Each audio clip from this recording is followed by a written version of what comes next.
Bonjour frères et sœurs, nous allons parcourir aujourd'hui le chapitre 3 du document intitulé La sensibilisation imagée. Chapitre 3 qui traite du processus de la demande et de la réception.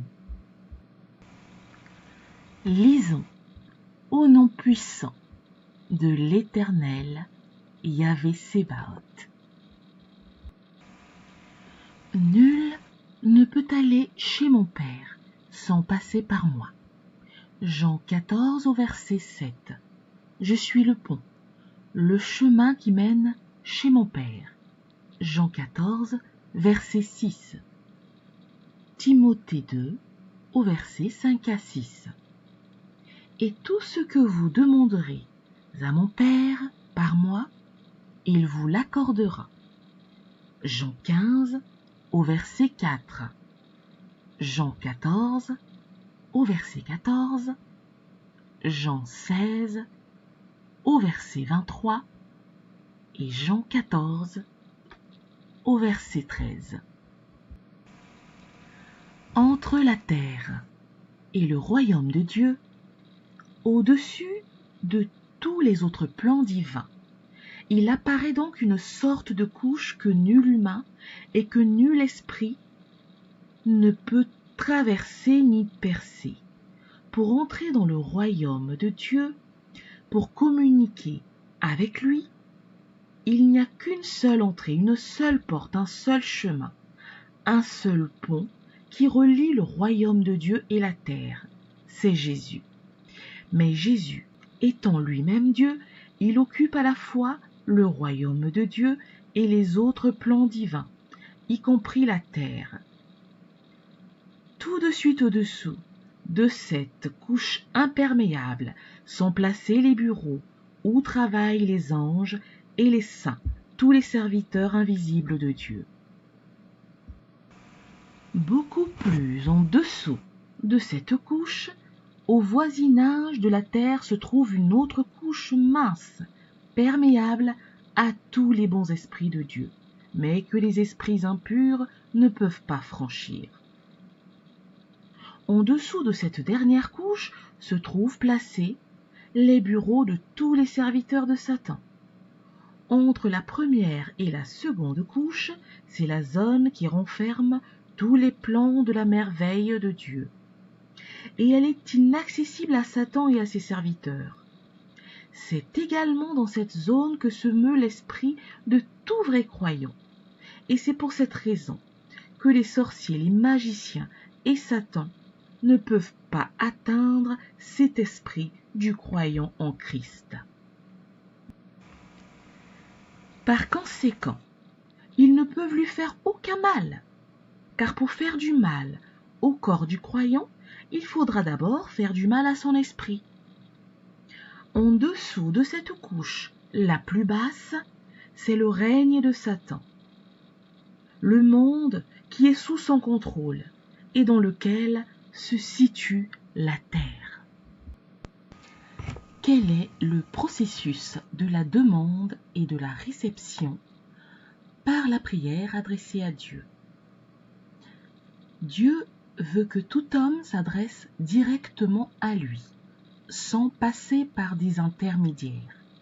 Et si réellement nous ne détenons aucun instrument de Satan, ce qui permettrait à celui-ci de former son petit crochet pour cueillir nos prières afin de les empêcher d'arriver à Dieu, alors, à ce moment-là, toute demande adressée à Dieu va frapper droit à la porte, pénétrera instantanément dans le royaume de Dieu et instantanément la réponse nous reviendra. Car Dieu donne aussitôt que nous formulons notre demande et n'attend pas. Mais les choses se passent autrement si nous ne respectons pas l'appel du Christ, à savoir « Tout ce que vous demanderez à mon Père en passant par moi, vous l'obtiendrez ». C'est-à-dire si nous préférons la voie des intermédiaires au chemin direct.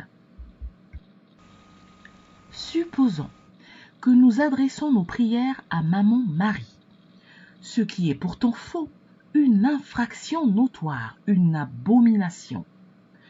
Mais à cause de notre ignorance, cependant coupable, la Sainte Marie va nous aider.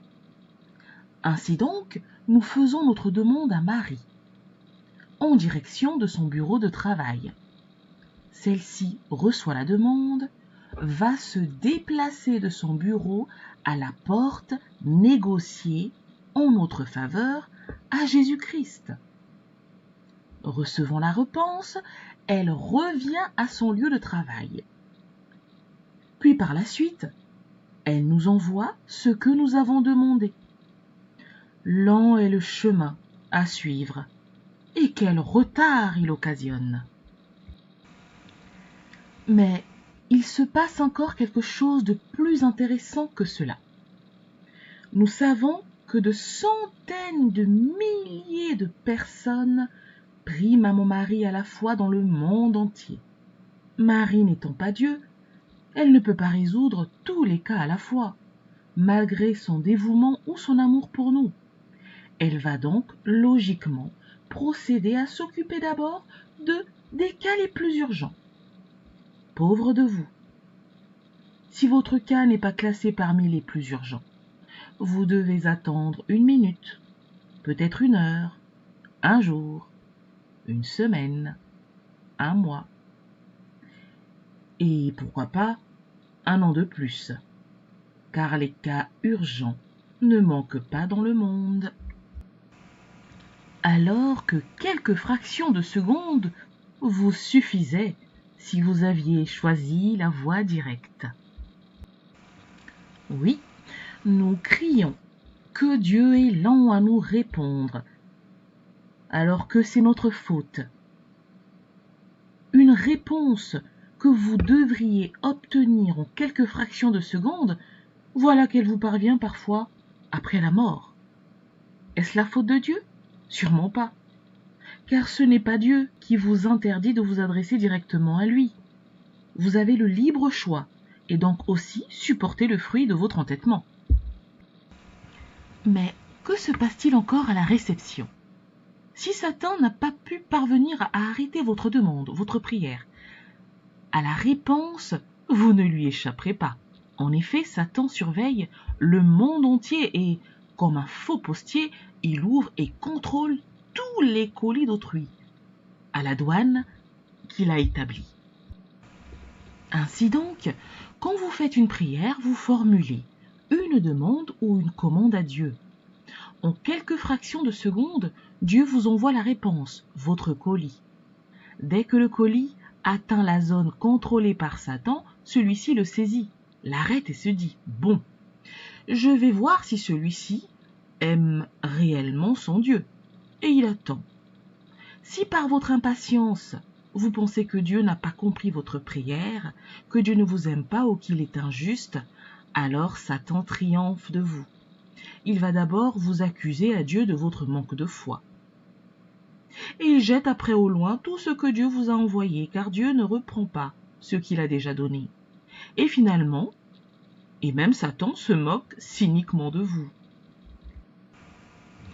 Mais cependant, si votre foi est intègre, si vous avez toujours l'espérance que ce que vous avez demandé à Dieu, il vous l'a déjà donné, et vous l'obtiendrez toujours, plus vous garderez cet état d'esprit, de plus en plus votre colis pèsera entre les mains de Satan, jusqu'à atteindre un point tel que ne pouvons plus le supporter.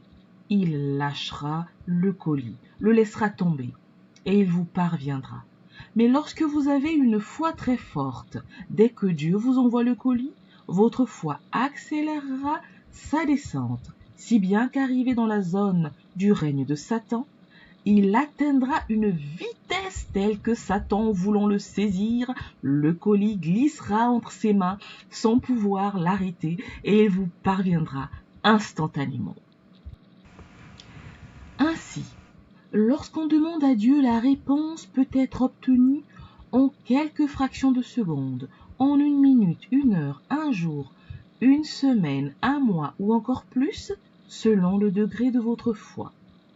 De plus, si dans votre façon de faire, vous choisissez non la voie directe, mais la voie des intermédiaires, des saints et des anges, sachez bien que vous êtes assujetti à 3 facteurs, cause de retard dans la réception de votre réponse, à savoir, vous avez choisi le chemin le plus long, l'impossibilité dans laquelle se trouvent les saints et les anges de résoudre plusieurs cas à la fois, le retard causé par Satan qui fait le faux postier. À vous donc de choisir ce qui vous convient. Mais ne vous plaignez pas et n'accusez pas Dieu. Voilà mes frères et sœurs, nous voici arrivés au terme du chapitre 3, le processus de la demande et de la réception. Chapitre contenu dans le document la sensibilisation imagée. Daigne l'Éternel vous garder et vous assister. Au revoir et bonne méditation.